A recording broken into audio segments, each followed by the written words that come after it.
Hi friends, I am Abhishek. Welcome to my YouTube channel the ocean of शिक्षा।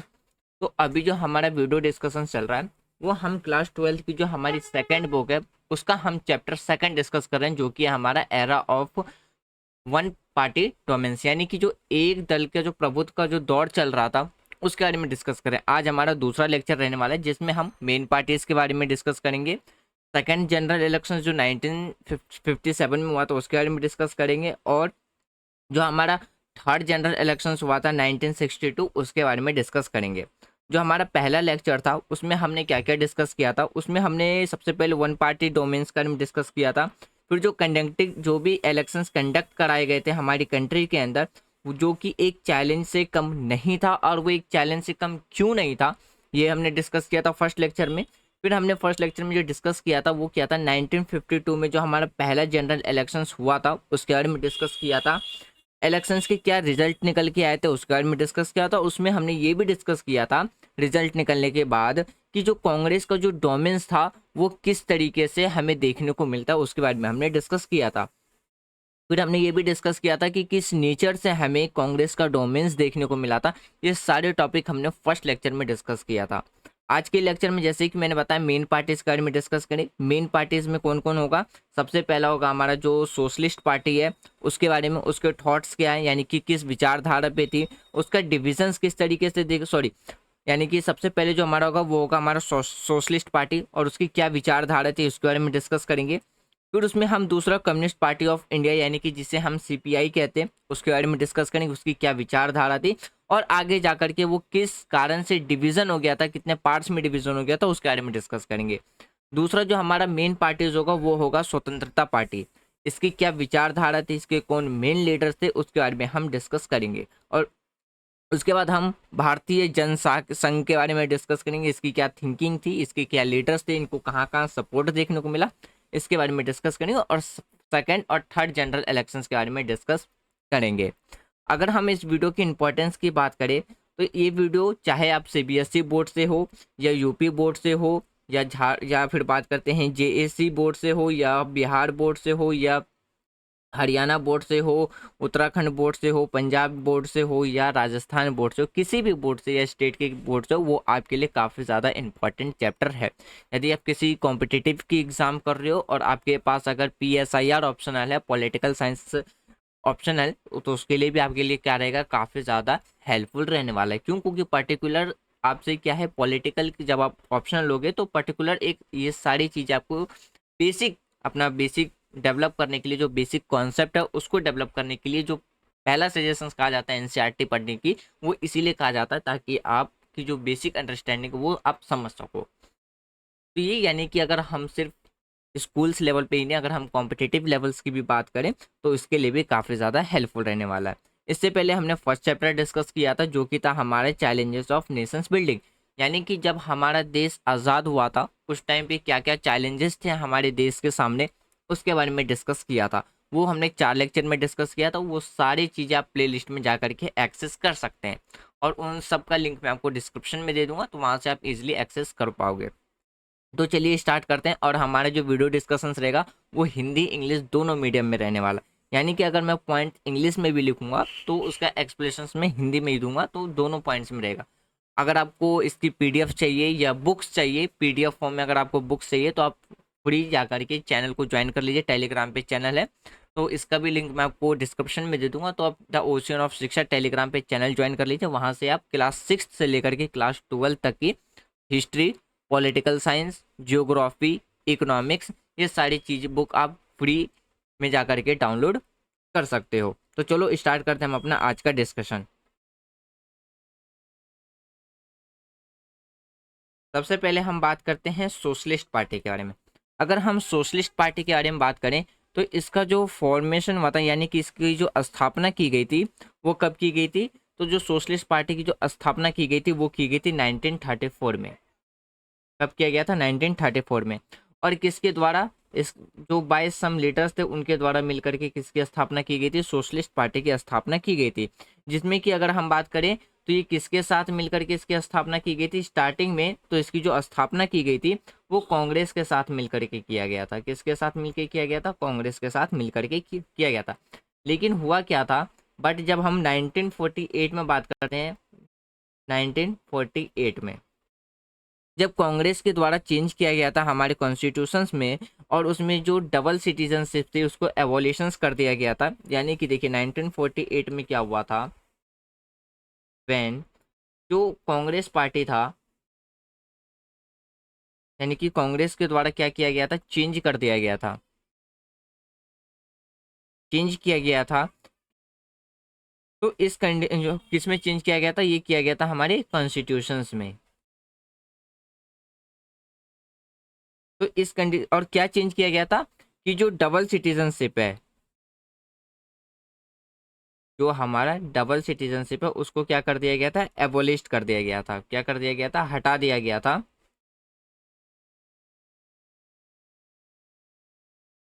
Citizenship. इसको क्या कर दिया गया था, जब हटा दिया गया था तब उसके बाद क्या था, जो सोशलिस्ट पार्टी है हमारी, द सोशलिस्ट पार्टी थी, वो क्या हुई थी, कांग्रेस से सेपरेट होकर के वो उसने क्या बनाया था, अपना एक सोशलिस्ट पार्टी बनाया था। सेपरेट होकर के क्या बनाया था, अपना सोशलिस्ट पार्टी बनाया था।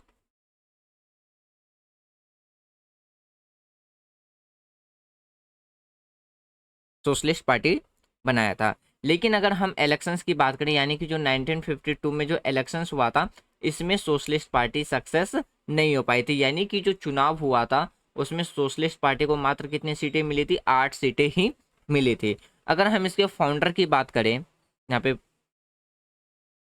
अगर हम इसके फाउंडर की बात करें, यानी कि संस्थापक की बात करें, तो वो कौन थे, आचार्य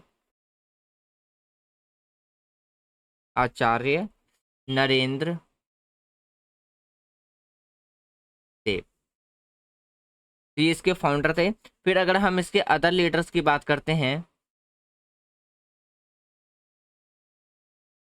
अदर लीडर्स में कौन कौन देखने को मिलेंगे आपको, राम मनोहर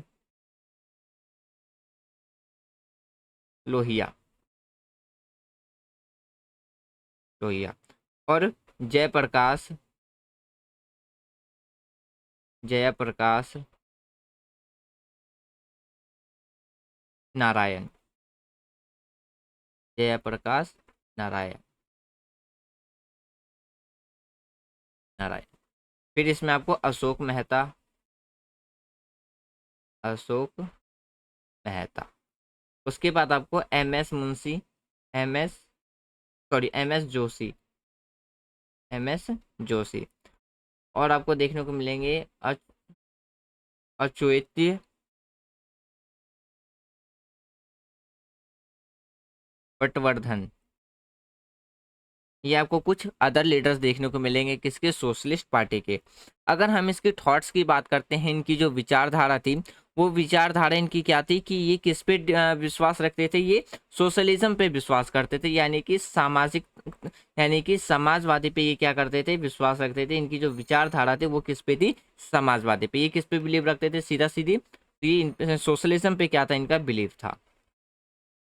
फिर अगर हम बात करें तो इनके द्वारा क्या था कि जो क्रिटिसाइज किया गया था किसका, तो कैपिटलिज्म और जो रिच फैमिलीज थी, यानी कि जो रिच पार्टी है उसका क्रिटिसाइज किया गया था। तो इसमें आप इनकी विचारधारा में एक पॉइंट ये भी ऐड कर सकते हो कि criticised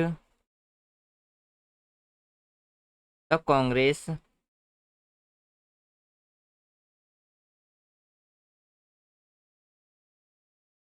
as a party of the rich.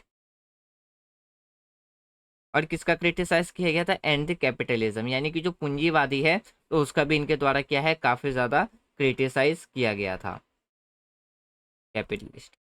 फिर अगर हम बात करते हैं फ्यूचर में जा करके, जो सोशलिज्म, जो हमारी सोशलिस्ट पार्टी थी, वो अलग अलग पार्ट में क्या हुई थी और जा करके डिवाइड हो गई थी। अगर हम बात करें किस में, इन फ्यूचर, यानी कि इन फ्यूचर जो हमारी सोशलिस्ट पार्टी थी, the socialist party was split. Split का मतलब होता है एक तरीके से डिवाइड हो जाना या बट जाना into different parts, into different parts. अब किस किस पार्ट्स में बटी थी, जैसे कि अगर हम बात करते हैं, इसके लिए भी कलर चेंज कर सकते हैं। आप चाहें तो नोट्स यहाँ से भी डायरेक्ट लिख सकते हैं जो मैं स्क्रीन पे लिख रहा हूँ। तो पहला जो इनका जो डिवाइड हुआ था वो किस में हुआ था, किसान, मजदूर पार्ट, यानी कि मजदूर प्रजा पार्टी। फिर बात करते हैं तो किस और दूसरा था हमारा प्रजा सोशलिस्ट, सोशलिस्ट पार्टी। और तीसरा था हमारा यूनाइटेड पार्टी, यानी कि यूनाइटेड सोशलिस्ट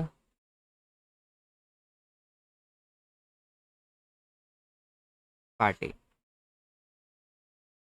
यानी कि जो हमारा सोशलिस्ट पार्टी था वो अलग जा करके अलग अलग डिफरेंट पार्ट्स में क्या हो जाता है, डिवाइड हो जाता है। अब हम बात करते हैं किसके बारे में, हमारा जो दूसरा मेन पार्टी है वो है कम्युनिस्ट पार्टी ऑफ इंडिया, यानी कि जिसे हम शॉर्ट में क्या बोलते हैं, सीपीआई भी बोलते हैं। इन शॉर्ट में क्या बोलते हैं हम, सीपीआई। अगर हम सीपीआई की बात करते हैं तो ये इंस्पायर्ड हुआ था किससे, तो रशिया का रिवॉल्यूशन, यानी कि जब आप 9th क्लास में आपने पढ़ा होगा रशियन रिवॉल्यूशन, तो उसमें हमने ब्रीफली पढ़ेंगे हिस्ट्री की बुक में कि रशिया का जो रिवॉल्यूशन था वो किस कारण से हुआ था, क्या क्या इम्पैक्ट पड़ा था। तो हमारी कंट्री पे भी क्या था कि रशिया के कुछ इन्फ्लुएंस पड़े थे, जिसमें कि जो कम्युनिस्ट पार्टी थी वो क्या थी, रशिया के रिवॉल्यूशन से इंस्पायर थी। तो इसमें यानी कि जो हम अगर सबसे पहला पॉइंट अगर आप इसमें इंक्लूड करोगे तो वो क्या होगा, inspired by the Russian revolution, by the Russian revolution.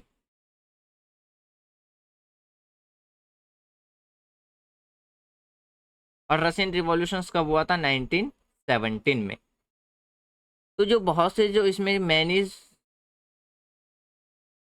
Communist group जो थे,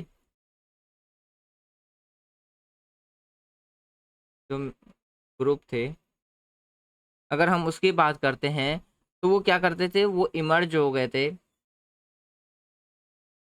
in India.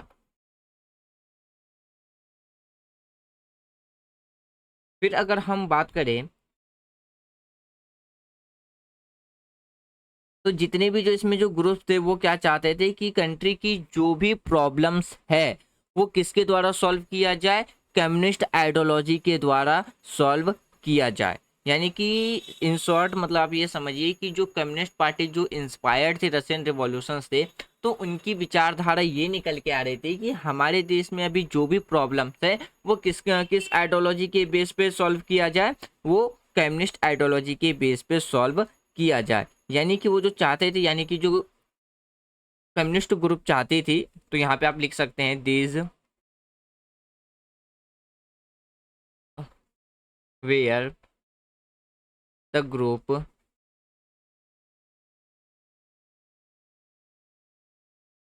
Who wanted to solve the problems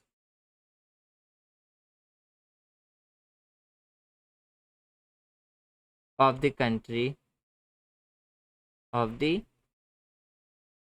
country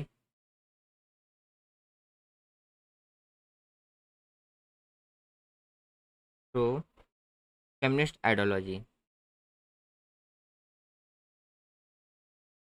communist ideology,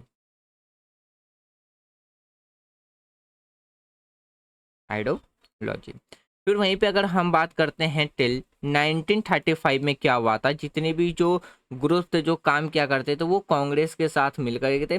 लेकिन दिसंबर 9 यानी कि कब से कब तक, 9 दिसंबर 1941 तक। लेकिन उसके बाद आगे जाकर के क्या हुए थे, ये कांग्रेस से अलग होकर के इन्होंने अपनी खुद की एक पार्टी बनाई थी जिसका नाम था कम्युनिस्ट पार्टी ऑफ इंडिया।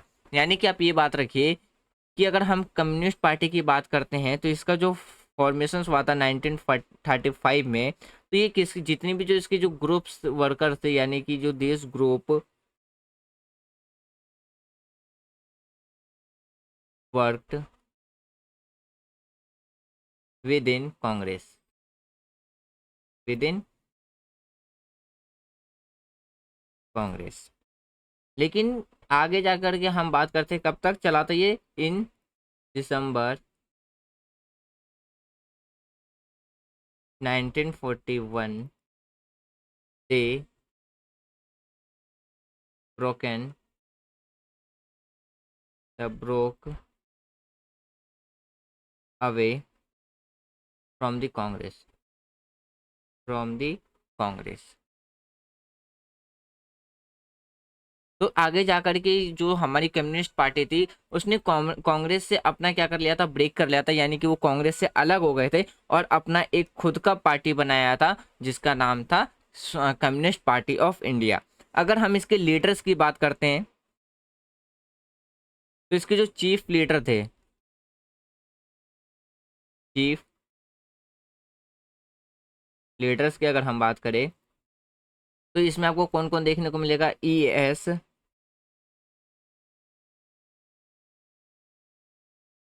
नमूरी पद, PC Joshi, Ajay Ghosh, Ajay Ghosh and AK गोपालन, AK गोपालन। ये इनके आपको क्या देखने को मिलेंगे, चीफ लीडर्स देखने को मिलेंगे। अब हम इसकी आइडियोलॉजी की बात करते हैं। अगर हम इनकी आइडियोलॉजी की बात करें तो इनकी जो पहला आइडियोलॉजी था वो क्या करना चाहते थे, इन्फ्लुएंस करना चाहते थे किसको, जो हमारी कम्युनिस्ट आइडियोलॉजी उसको वो क्या करना चाहते थे, पूरे देश में इन्फ्लुएंस यानी कि फैलाना चाहते थे। तो आप इसमें ये पॉइंट्स लिख सकते हो, इन्फ्लुएंस्ड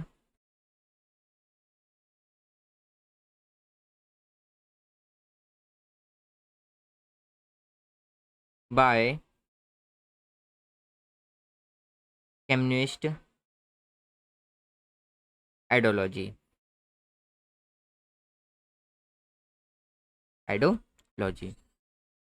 फिर अगर हम बात करते तो इनका कहना ये था कि ये मतलब इन ये कहना चाहते थे, जो कम्युनिस्ट पार्टी की जो विचारधारा थी वो ये थी कि हमें जो 1947 में जो आज़ादी मिली है वो एक्चुअली में आज़ादी नहीं है। तो ये किसके द्वारा कहा गया था, कम्युनिस्ट पार्टी के द्वारा ही ये बात कही गई थी।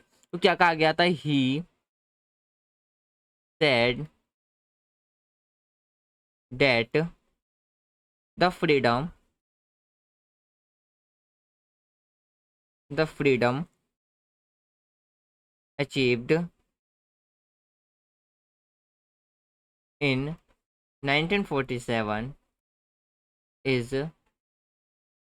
not true freedom। यानी कि जो कम्युनिस्ट आइडियोलॉजी थी, यानी कि जो कम्युनिस्ट की जो विचारधारा थी उनके द्वारा ये कहा गया था कि हमें जो 1947 में जो आज़ादी मिली है एक्चुअल में वो सही आज़ादी नहीं है। फिर हम बात करते हैं 1951 में क्या हुआ था, जो इलेक्शंस कंडक्ट कराए गए थे तो इनके द्वारा क्या था, इलेक्शंस को लीविंग कर दिया गया था path of violent revolutions and emerge कर दिया गया था सेकेंड लार्जेस्ट पार्टी। तो आप इसमें एक ये पी पॉइंट याद लिख सकते हो इसमें, इन 1951 इलेक्शंस, यानी कि इन 1951 contested the election leaving the path of violent revolution। evaluations and emerge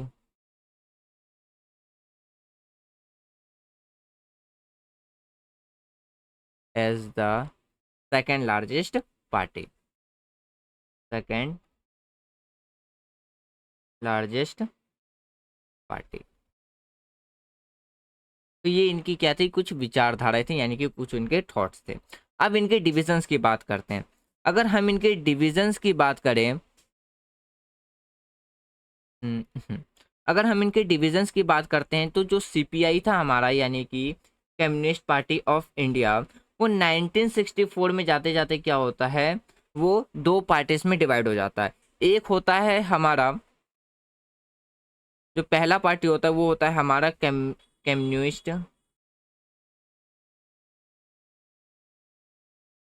communist party of India, जिसे हम CPI कहते हैं। और जो दूसरा पार्टी था इसमें हमारा, वो था हमारा कम्युनिस्ट, एक मिनट फ्रेंड्स, यहाँ पे ना आप कम्युनिस्ट की स्पेलिंग करेक्शंस कर लेना।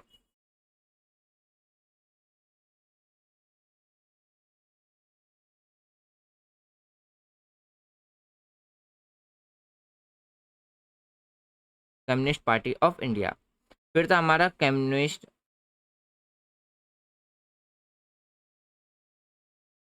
Party of India Marxist, MARXIXT Marxist, जिसे हम CPIM के नाम से जानते हैं। तो आगे जाकर के क्या हुआ था, 1964 में जो हमारा कम्युनिस्ट पार्टी था वो दो पार्टीज में क्या हो चुका था, डिवाइडेड हो चुका था। अब हम बात करते हैं स्वतंत्रता पार्टी के बारे में। तो अगर हम स्वतंत्रता पार्टी की बात करें तो इसकी जो स्थापना की गई थी, यानी कि इसको जो फॉर्म्ड किया गया था, वो कब किया गया था, 1959 में। और किसके द्वारा किया गया था, ये किया गया था सी गोपालाचारी के द्वारा। सी राज्य गोपालाचारी, गोपालाचारी के द्वारा क्या है, स्वतंत्रता पार्टी की क्या रखी गई थी, स्थापना की गई थी। अगर हम इनकी आइडियोलॉजी की बात करें, अगर हम बात करते हैं इनकी आइडियोलॉजी की, तो देखिए इनकी जो आइडियोलॉजी थी वो किससे इंस्पायर्ड थे, कैपिटलिज्म पे। तो आप इनकी आइडियोलॉजी में ये लिख सकते हैं कि द आइडियोलॉजी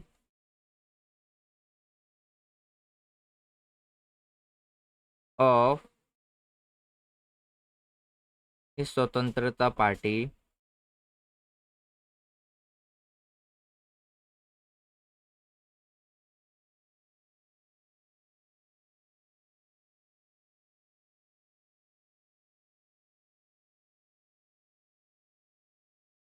स्वतंत्रता party was inspired by capitalism, by capitalism।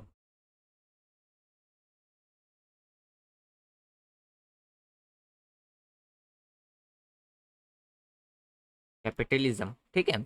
अब अगर हम बात करते हैं इनके अकॉर्डिंग, कुछ बातें भी थी, जैसे कि ये चाहते थे कि गवर्नमेंट जो है वो क्या करे, कम इंटरफेयर करे किसमें, इकोनॉमिक्स में।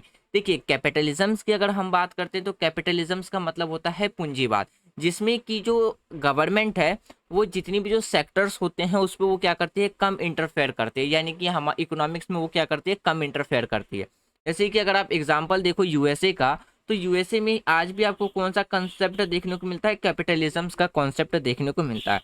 तो अगर हम स्वतंत्रता पार्टी के थॉट्स की बात करते हैं तो इनकी ये विचारधारा थी, ये इनकी जो ये यानी कि ये जो अपने थॉट्स रखते थे वो ये कहते थे कि कंट्री के अंदर जो इकोनॉमिक्स एक्टिविटी है इसमें गवर्नमेंट का जितना हो सकते हैं उतना कम इंटरफेयर होना चाहिए। यानी कि इनका कहना था गवर्नमेंट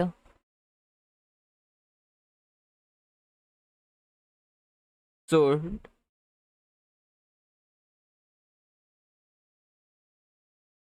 लेस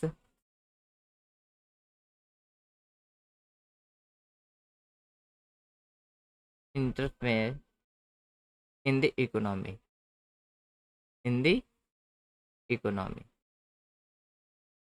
फिर अगर हम बात करते हैं तो ये किसको प्रमोट करना चाहते थे, जो प्राइवेट सेक्टर था उसको। ये प्राइवेट सेक्टर को क्या करना चाहते थे, प्रमोट करना चाहते थे। यानी कि ये प्राइवेट सेक्टर को क्या करना चाहते थे, बढ़ावा देना चाहते थे।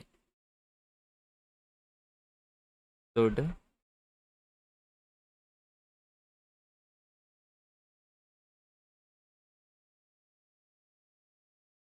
फिर अगर हम बात करते तो इनके द्वारा ये भी कहा गया था कि हमें अपना रिलेशंस रसिया के साथ नहीं बल्कि अमेरिका के साथ स्ट्रॉन्ग करने की, यानी कि अमेरिका के साथ स्ट्रॉन्ग करना चाहिए। तो इन्होंने जो फ्रेंडशिप थी किसके साथ, रसिया के साथ, फ्रेंडशिप विथ रसिया। तो ये क्या था, यानी कि उस टाइम पे क्या था, ये हमारा सोवियत यूनियन था, सोवियत यूनियन। तो हमारा जो रसिया के साथ जो रिलेशंस था, फ्रेंडशिप रिलेशंस था, उनके द्वारा क्या था, स्वतंत्रता पार्टी के द्वारा अपोज किया गया था, यानी कि विरोध किया गया था बाय दिस पार्टी। फिर उनके द्वारा ये कहा गया था कि हमारे जो रिलेशन है वो इंक्रीज करने चाहिए किसके साथ, अमेरिका के साथ। यानी कि इसका जस्ट अपोजिट उन्होंने किसका सपोर्ट किया था, support increasing relation with America.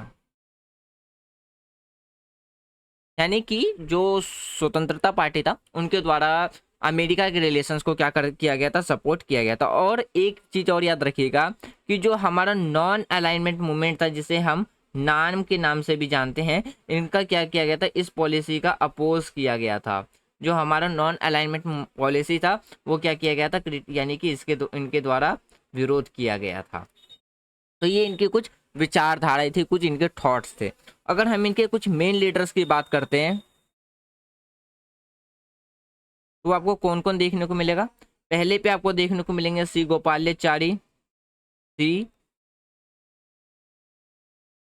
राजा गोपालाचारी।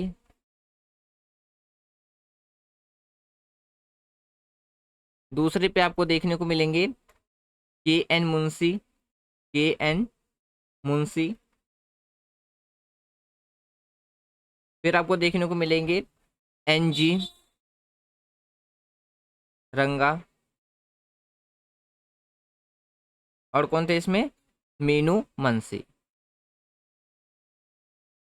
मीनू मुंशी। ये इनके क्या थे, कुछ मेन लीडर्स थे। अब बात करते हैं हम भारतीय जनसंघ के बारे में।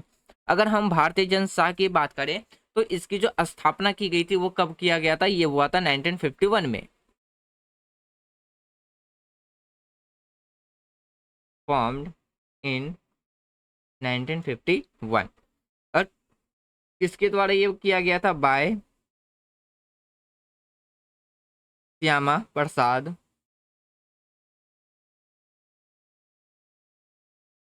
श्यामा प्रसाद मुखर्जी के द्वारा। इनकी अगर हम थिंकिंग्स की बात करें तो इनकी जो आइडियोलॉजी थी वो क्या थी, कि ये नेशनलिज्म से इंस्पायर थे। ये किससे इंस्पायर थे, नेशनलिज्म,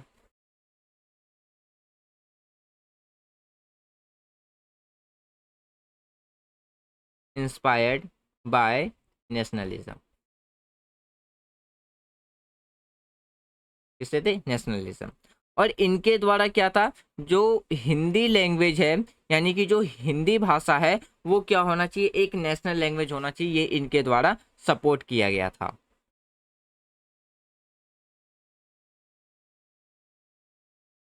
कि हिंदी को क्या कर देना चाहिए, एक राष्ट्रीय भाषा बना देना चाहिए।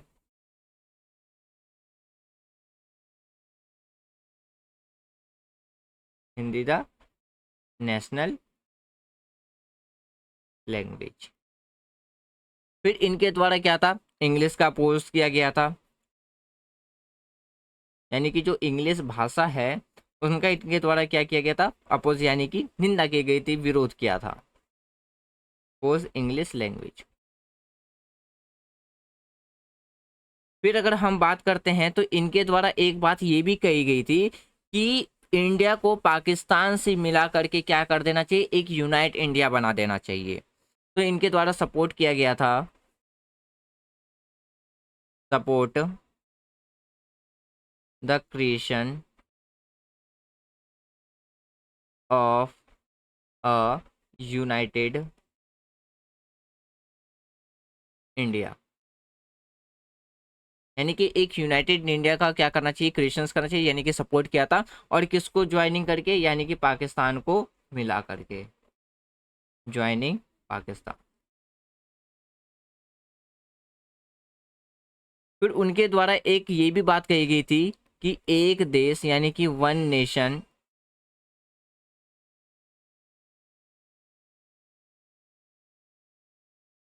One party and one culture, one culture, यानी कि एक राष्ट्र, एक पार्टी और एक संस्कृति की जो आइडियोलॉजी थी, थिंकिंग थी, ये भी किसकी थी, भारतीय जनता की थी। अगर हम इसमें कुछ मेन लीडर्स की बात करें तो इनके जो मेन लीडर्स थे वो कौन कौन थे, पहले थे हमारे श्यामा प्रसाद मुखर्जी,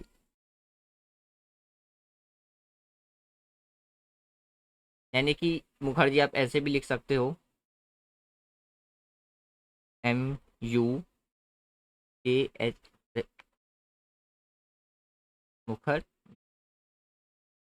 तो श्यामा प्रसाद मुखर्जी।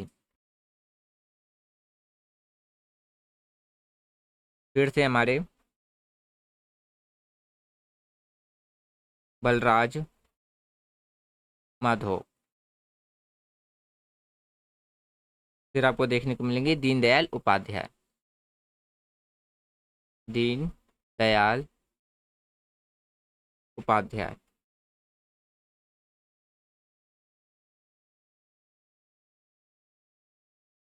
उपाध्याय, ये इनके कौन थे, यानी कि मेजर लीडर्स थे। अगर हम इनके सपोर्ट्स की बात करते हैं तो इनको कहाँ कहाँ सपोर्ट हमें देखने को मिला था, तो इनको जो सपोर्ट मिला था वो आपको देखने को मिलेगा दिल्ली, राजस्थान,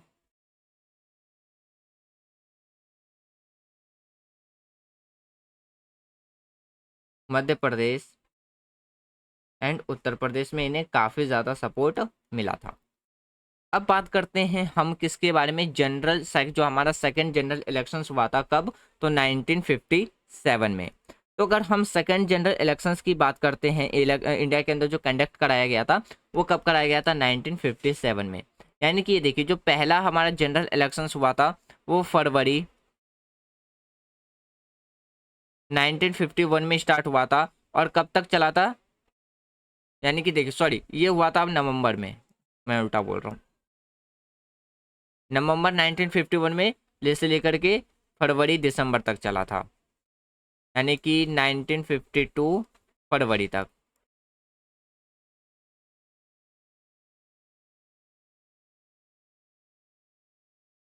एक मिनट, हाँ देखिए नवंबर 1951 में इलेक्शन से स्टार्ट हुआ था, तब से लेके कब तक चला था, फरवरी 1952 तक चला था। उसके बाद जो हमारा सेकेंड जनरल इलेक्शन हुआ था वो कब हुआ था, 1952 में, सॉरी 7 में, कब हुआ था, 7 में, यानी कि 5 साल के बाद। तो आज भी क्या है, हर जो लोकसभा का जो इलेक्शन ड्यूरेशन है वो कितना देखने को मिलता है, 5 ईयर्स देखने को मिलता है। अब जो इलेक्शंस होगा वो आपको बताना है कौन से नंबर का लोकसभा इलेक्शंस जनरल इलेक्शंस होगा। तो जो हमारा सेकंड जनरल इलेक्शंस हुआ था वो कब किया गया था, 1957 में। और इसमें भी क्या था, सेम सिचुएशन था, यानी कि जिस तरीके से फर्स्ट इलेक्शंस में कांग्रेस जीत करके आई थी ठीक उसी तरीके से सेकंड जनरल इलेक्शंस में भी क्या थी, तो कांग्रेस एक तरफा चुनाव में यानी कि लोकसभा में सीटें जीत करके आई थी। तो सेकंड जनरल इलेक्शंस में कांग्रेस को कितनी सीटें मिली थी, 371 सीटें जीती थी। और हमारे जो कंट्री के जो प्राइम मिनिस्टर थे, पहले प्राइम मिनिस्टर जो जवाहरलाल नेहरू थे, वही सेकंड प्राइम मिनिस्टर दोबारा सेकंड जनरल इलेक्शंस में बनते हैं। फिर बात करते हैं, लेकिन अगर हम सेकंड जनरल इलेक्शंस की बात करें तो केरला में वो वहाँ पे सरकार, कांग्रेस सरकार जीत करके नहीं आ पाई थी। वहाँ पे कौन सी पार्टी जीत करके आई थी केरला में, यानी कि हम बात कर रहे हैं 1957 में। तो केरला में क्या था कि कांग्रेस पार्टी हार गई थी, तो वहाँ पे जो पार्टी जीत करके आई थी वो आई थी कम्युनिस्ट पार्टी। कौन सी पार्टी जीत करके आई थी? Communist party.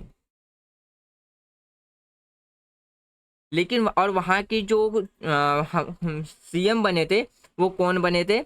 वहाँ के जो सीएम बने थे हमारे, वो बने थे ES